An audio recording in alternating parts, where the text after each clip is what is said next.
бинандагони гиромӣ, хуш омадед ба барномаи хабарии телевизиони Осиёи Марказӣ. Сархати муҳимтарин хабарҳои имрӯз душанбе 1 июн. Тоҷикистон қонуни муҳоҷиратро ислоҳ мекунад. Вазорати дифои Тоҷикистон мегӯяд сарбозозорӣ дар артиш аз миён рафтааст. Сарҳанги фирории Вазорати умури дохилаи Тоҷикистон дар пайгарди пулиси байнулмилал қарор гирифт. ҳизби наҳзати исломӣ аз додгоҳи олӣ хостааст масъулини Кумитаи давлатии амнияти миллӣ, Вазорати корҳои дохилӣ ва додситониро ба додгоҳ бикашад. Додгоҳи Русия қотили як шаҳрванди Тоҷикистонро маҳкум ба 25 сол зиндон кард. Маҷлиси қонунгузории Ҷумҳурии Тоҷикистон то поёни имсол қонуни муҳоҷиратро ислоҳ хоҳад кард.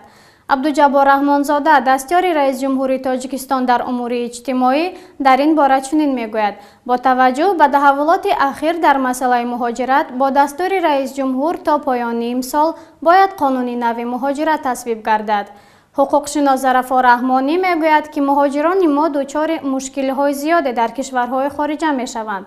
бибинед муҳоҷирони мо чӣ қадар мушкилоти ҳуқуқӣ доранд, ҳуқуқҳои онҳо поймол мешаванд ва хеле мебинем ки дар кишварҳое ки онҳо ба муҳоҷират мераванд зери фишору ҳатто ҳуқуқпоймолкуниҳо дучор мешаванд.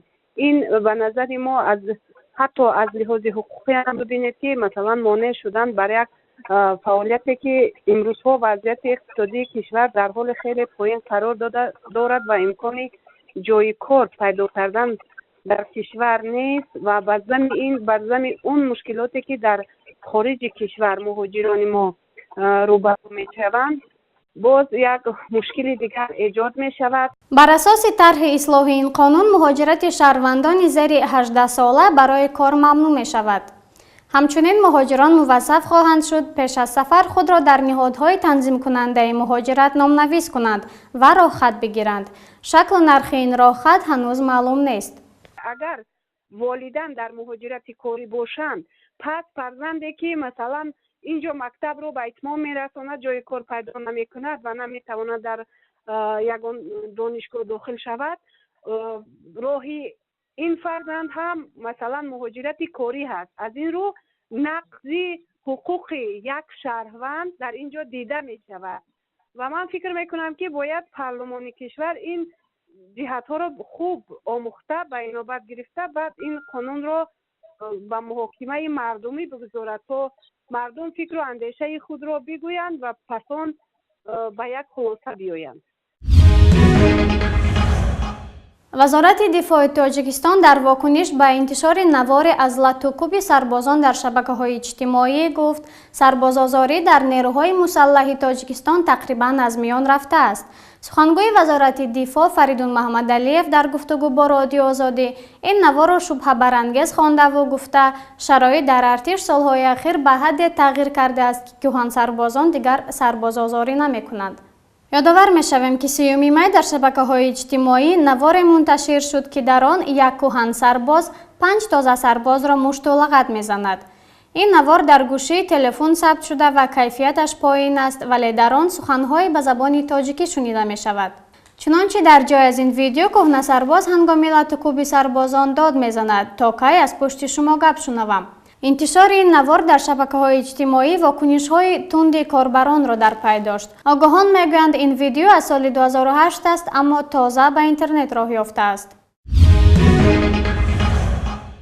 пулиси байнулмилал ё Интерпол Сарҳан Гулмурод Ҳалимов, фармондеҳи пешини нерӯҳои ошӯбнишони Вазорати умури дохилаи Тоҷикистонро дар феҳристи бозҷустшавандагон номнавис кардааст. вебгоҳи пулиси байнулмилал эълон карда, ки Гулмурод Ҳалимов муттаҳам ба ҳамдастӣ бо созмони террористӣ мешавад. дар ин вебгоҳ мушаххасоти физикӣ ва бархе аз маҳоратҳои ӯ оварда ва аз афроде, ки дар бораи ӯ иттилоъ доранд, дархост шудааст дар сурати шиносоии ӯ ниҳодҳои интизомӣ ва амнияти хабар диҳанд. ёдовар мекунем, ки Гулмурод Ҳалимов як моҳ пеш аз Тоҷикистон рафта ва 27 май бо насри паёми видеоӣ дар шабакаҳои иҷтимоӣ пайвастанаш ба созмони террористии Давлати Исломиро эълон кард. ӯ дар ин паём ҳамчунин гуфта буд, давраҳои омӯзиши низомиро дар Русия ва Амрико гузаштааст. Вазорати умури хориҷаи Амрико ҳам таъйид карда, ки Гулмурод Ҳалимов дар 5 давраи омӯзиши зидди террористӣ дар Амрико ва Тоҷикистон ширкат кардааст.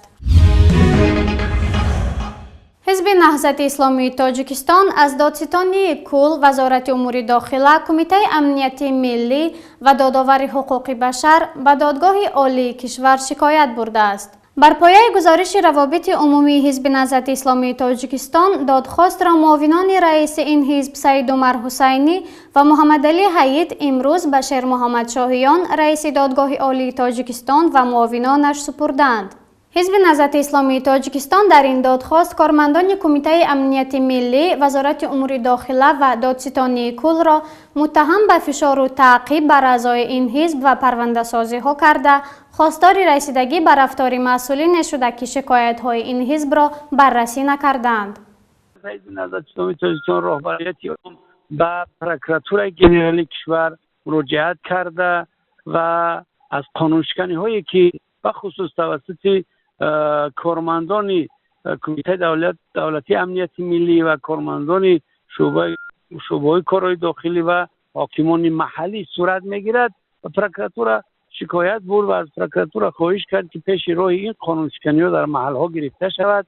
ولی متاسفانه این مراجعت ها که شد در عمل کرده که در محل ها وجود دارد، قانونشکنی هایی که وجود دارد هیچ فروکش نکردن، بلکه برعکس آنها میتوان گفت که زیادتر و زیادتر شدند و پروکراتور ژنرالی هم باشد مسئله را اون مقداری که باید بررسی میکرد بررسی نکرد و یک جواب بسیار خشک و خالی و بدون تحقیقات جدی را به ما ارسال کرد که گویا این فکت هایی که شما میگن وجود ندارد. میتوان گفت یعنی روزی روشن را اونها شب کار گفته وی کردند گذاشتن و این را دیده حزب نهضت مجبور شدیم تمام اسناد و مدارک را باز هم کرده به دادگاه عالی کشور مراجعت کنیم، در حالی که ما با وزارت داخله هم مراجعت کردیم، با امنیت هم و همچنین با وکالتدار حقوق بشر که در کشور هست، ولی متاسفانه از هیچ کدام میتوان گفت که کوشش برای برطرف کردن این قانونشکنی ها دیده نشد در کشور، برعکس قانونشکنی ها زیادتر شدند و همین بود که بعد دادگاه مراجعت شد، تمام اسنادهای لازمی در اختیار دادگاه گذاشته شد و بنده خودم هم که امروز اجرا کننده وظیفه هستم در این حزب و حضور اون دادگاه عالی کشور رفتم و اونها را از وضعیتی در این کشور به عمل آمده در جریان قرار دادم و اونها هم وعده کردن که ما انشالله بررسی خواهیم کرد و این وضعیت نابسامانی که در کشور ما هست که سبب دلخلوک شدن و یا دور شدن مردم از کشور، از یعنی حکومت کشور شده است، این وضعیت را در اختیار ایشان مفصلا بازگو کردیم، در اختیارشون قرار دادیم. دادگاه ولایت ولگاگراد یک شهروند روسیه را برای کشتن و خوردن گوشت یک مهاجر تاجیک محکوم به 25 سال زندان کرد. دادگاه 3 تن از باشندگان روستای رخینکا در ناحیه سردنی اختوبینسک دمیتری مالشف، ولادیمیر بریزگونوف و ولادیمیر مورازوف را به اتهام صدور 3 کشتار از آن جمله قتل یک شهروند تاجیکستان به 25 12 و 7 سال زندان محکوم کرد. دادگاه آشکار کرده که دمیتری مالشف در فوریه سال 2014 الیاس نام مهاجر 46 ساله را کشته و دلش را کنده و از آن خوراک شام پخته است. قاتل خوراک پختنش را با گوشی تلفن فیلمبرداری هم کرده است. همزمان پلیس روسیه از بازداشت کردن مهاجر خبر می‌دهد که 5 شهروند این کشور را کشته است. بنابر گزارش پلیس، شیرالیف نام شهروند 30 ساله ازبکستان در شهر تولا 5 تن از اعضای یک خانواده را که 3 تن از آن کودک بودند با کارد کشته است. در گلمادک نمونه فولکلور و یا ادبیات مردمی روشانی در حجم 140 صفحه منتشر شد. این کتاب نمونه‌های از شعر و سرودها و دیگر آثار به زبان روشانی را که از پایان قرن 19 تا امروز آفریده شدند در بر گرفته است. این کتاب با پشتیبانی مالی سازمان رفشندیلان و زیر نظر دکتر زبانشناسی نظری آفریدیف و تهیه لطفی شاه قیمتشایف به زیر چاپ آراسته شده است. مؤلفان میگویند که در گلمادک دعوا و حکم کتاب علمی پژوهشی را ندارد، بلکه مجموعه است عبارت از نمونه فولکلور و ادبیات زبانی روشانی که شاید برای گویشوران همچون بخشی از هویت و خودشناسی و برای پژوهشگران چون منبع به کار آید. забони рӯшонӣ яке аз забонҳои помирӣ аст ки дар гузаштаи начандон дур то доҳаи аввали қарни 20 теъдоди гӯюшваронаш нисбат ба дигар забонҳои бумӣ бештар будааст, вале акнун 14 000 кас баровард мешавад. дар рӯзи байнулмилалии ҳимоят аз ҳуқуқи кӯдакон дар Тоҷикистон барномаҳои мухталифе баргузор шуданд. рӯзи байнулмилалии ҳимоят аз ҳуқуқи кӯдакон бо қарори ҳамоиши Федерассиони байнулмилалии демократии занон дар соли 1949 муқаррар шуда буд. барномаҳое ки дар ин рӯз баргузор мешаванд бар ҳимоят аз ҳуқуқи кӯдакон таъкид мекунанд. чунин буданд бархе аз муҳимтарин хабарҳои имрӯз. ҳамчунон бо мо бошед. худо нигаҳдоратон бод.